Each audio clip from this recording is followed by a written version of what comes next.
For years, NASA has been searching for a quicker way to get humans back to the moon, and a simpler Starship architecture might be the missing piece. Among all the concepts, one idea hides in plain sight, using an expendable version of Starship to cut complexity and speed up the timeline. To understand why that matters, we first have to look at the brutal realities of re-entry and what it takes to survive coming back from orbit. When Starship plunges toward Earth, it's traveling at nearly 17,000 miles per hour, around 12 times faster than a speeding bullet. The energy it carries doesn't just scale with speed, it scales with the square of that speed, turning a little extra velocity into a lot more heat. That energy slams into the thin upper atmosphere, transforming motion into a sheath of plasma that drives the vehicle's skin to white-hot temperatures. To stay intact under those conditions, Starship needs a robust heat shield made from thousands of individually mounted thermal protection tiles. Those tiles must survive extreme shock, acoustic vibration, slamming aerodynamic loads, and rapid temperature swings, all without cracking or falling off. On top of that, a reusable Starship has to carry extra systems like header tanks that store precious landing propellant in carefully managed pockets. It also needs large, actuated aerodynamic flaps that steer the ship during its belly flop maneuver and precisely control its descent profile. Layered over all of this is an intricate web of sensors, plumbing, wiring, and software that must work together flawlessly on every single flight. Reusability is powerful, but it inevitably adds mass, cost, and complexity. Each new system is another thing that can delay progress or fail. Now imagine if the upper stage didn't have to come back at all and was designed from the start to be expendable. Suddenly, you can strip away flaps, delete heat shield tiles, and remove all of the landing-specific systems that reusability depends on. The guidance, navigation, and control logic becomes simpler too, because it no longer has to handle a dramatic atmospheric re-entry and precision landing. This doesn't mean abandoning reusability entirely. The heavy lift booster, with its cluster of Raptor engines, can still be recovered and flown again. In fact, focusing reuse on the booster, where most of the engine cost is concentrated, might be the most economical first step. SpaceX could have flown a straightforward expendable upper stage early on, building orbital experience while the fully reusable concept matured in parallel. By starting that way, they might have reached orbit with useful payloads sooner, instead of waiting until every piece of the system was reusable. That alternate path could have shortened development timelines and allowed more rapid iteration on real missions rather than only on test flights. When you reframe the problem like this, the lunar mission architecture begins to look a lot less intimidating than it does today. One of the biggest challenges in the current plan is refueling a Starship depot in low Earth orbit using multiple tanker vehicles. The idea is to launch a depot version of Starship, then fill it over many flights with propellant from dedicated tanker Starships. Once the depot is full, the Lunar Lander Starship launches, tops off its tanks in orbit, and then sets course for the Moon.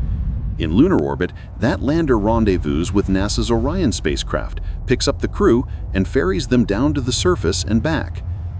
But the big unknown is how many tanker Starships it will take to fully load a depot, because real performance data doesn't exist yet. Every estimate depends on assumptions about Starship's final dry mass, engine efficiency, boil-off rates, and how well propellant transfer works in microgravity. Whatever the exact number is, almost everyone agrees on one point: it will almost certainly require a lot of launches. In spaceflight, there is no such thing as a 100% guaranteed mission. Even tiny risk per launch adds up over time. The more launches you chain together, the higher the cumulative chance that something unexpected will eventually go wrong.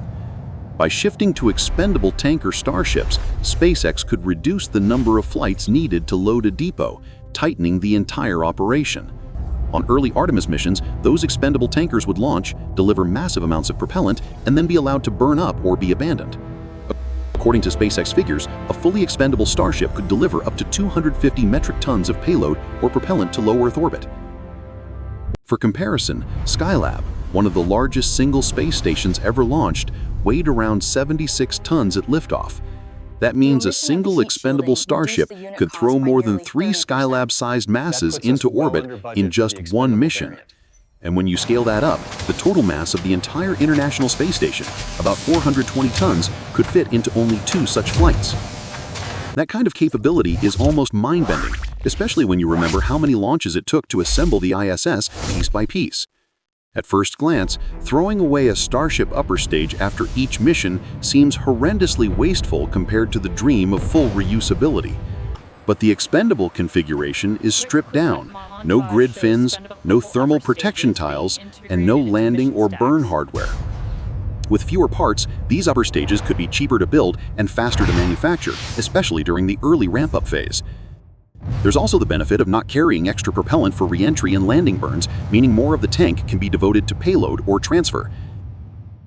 In this sense, the expendable upper stage becomes a relatively low-risk, high-throughput platform to shake out the rest of the system. We can push the idea even further by attaching disposable external tanks, so-called drop tanks, that feed fuel into the Starship during big engine burns. As the engines fire, acceleration naturally forces the propellant toward the rear and into the feed lines, reducing the need for complex pumping systems. The goal of this setup is simple: make early missions to the moon or deep space easier by increasing performance with minimal extra complexity. A lighter core Starship, or one boosted with drop tanks, needs fewer refueling flights in Earth orbit to reach its target. It can also take advantage of the Oberth effect, gaining more energy by burning fuel at the point in its orbit where it's moving fastest. In practical terms, firing engines at the lowest part of an orbit can increase the ship's energy far more than burning the same fuel higher up. In some mission designs, it can even be beneficial to dip deeper into a planet's gravity well just to burn at a higher speed. Of course, none of this is free. Large drop tanks are bulky and tricky to keep stable under full thrust and vibration. If those tanks drain unevenly, the rocket's center of mass can shift and make the vehicle wobble or veer off course. Jettisoning tanks in the middle of a powerful engine burn introduces its own risks and undercuts some of the performance advantage. A reusable pusher stage could mitigate this by pushing the main Starship, then separating and flying back to orbit or to a landing. Even in that scenario, you still have to build expendable tanks and accept extra exposure to debris in higher orbits. Outside of moon missions, almost no organization currently has payloads big enough to truly need the full capability of an expendable Starship. This reality is one reason Falcon Heavy has flown far less often than its headline performance numbers might suggest. If you're paying for an entire expendable rocket, you want to pack every kilogram with value, pushing up utilization as high as possible. But with a fully reusable system, where you mainly pay for propellant and operations, it can be smarter to fly smaller payloads more frequently. There are still a few specialized missions that might justify an expendable super heavy. Huge station modules, vast telescopes, or ultra-heavy reconnaissance satellites. Those kinds of missions are rare by nature, and even then the challenge is physically fitting a 150-ton payload inside Starship's cargo bay volume. Skylab, with its 76 tons mass, was already too wide and awkwardly shaped to fit comfortably within Starship's existing fairing design. That example alone shows how limited the use cases are for truly giant one-piece payloads launched in one shot. Once you factor in the higher cost of a throwaway super heavy launch, most designers will prefer modular spacecraft that can be assembled in orbit. It's entirely possible that one day a payload will appear that values raw 250-ton launch capacity more than absolute price per kilogram. If that happens, SpaceX could always remove the heat shield and landing systems from a Starship and fly it expendably for that special mission. There's little reason to invest heavily in that configuration today, and it makes more sense to wait for a real customer before committing. Over the long term, we may see payloads so large and ambitious that they justify an expendable super heavy launcher for specific projects. But right now, Starship is already vastly more capable than any operational rocket, and it will take time for the market to catch up. But we need to finalize the... Most of these expendable ideas are best viewed as transitional strategies to get early lunar missions off the ground more quickly. By sacrificing hardware, you can lift more mass, burn harder at perigee, and refuel less, but the trade-off is higher cost and lower elegance.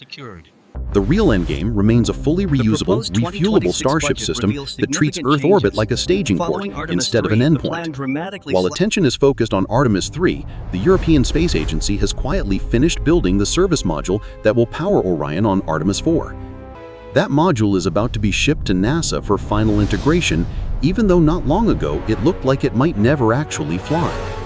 A proposed NASA budget for 2026 under the Trump administration aimed to cut around 40 programs and end Orion and SLS after Artemis 3. With Under this that plan, amendment, we NASA's secure the ambitions for future lunar of Artemis exploration 4. would have shrunk The sharply, SLS, with the Gateway Orion, station and the canceled Gateway outright. are absolutely After Artemis essential 3, for American commercial leadership rockets and in space. spacecraft NASA committed hundreds of millions of euros to a consortium of European companies to build the service modules for Artemis 4, Gentle 5, lift initiated. and 6. The Maintain service module current itself vector. is a disposable We are workhorse go that for provides integration. propulsion, electrical significant step power, forward and for the key Artemis life program. support functions We are for ready to begin Orion work on its lunar modules 4, voyages. 5, and ESA 6. delivers these modules as part of a barter deal, securing seats for European astronauts on American spacecraft bound for the International Space Station. So far, 3 service modules have been completed, but only the first has flown, powering the uncrewed Artemis 1 mission around the Moon in 2022. Artemis 2 is scheduled to send astronauts on a lunar flyby, setting the stage for Artemis 3 to deliver the first Starship HLS lander to the Moon. Artemis 4 will follow, sending another crew to the lunar surface and carrying the IHAB habitation module to the Gateway in lunar orbit. ESA's leadership has stressed that this new module is not just hardware, it's proof that Europe can shoulder a major role in long-term lunar exploration. At the same time, the 2026 budget proposal, criticized as the leanest NASA budget since the early 1960s, threatens a wide range of missions. Several joint ESA-NASA projects, including a Venus mission and a gravitational wave observatory, are now viewed as vulnerable to cuts or delays. Even as Congress works on a competing budget that might restore funds, NASA is already reshaping itself with internal reforms, job cuts, and program changes to match the new political reality.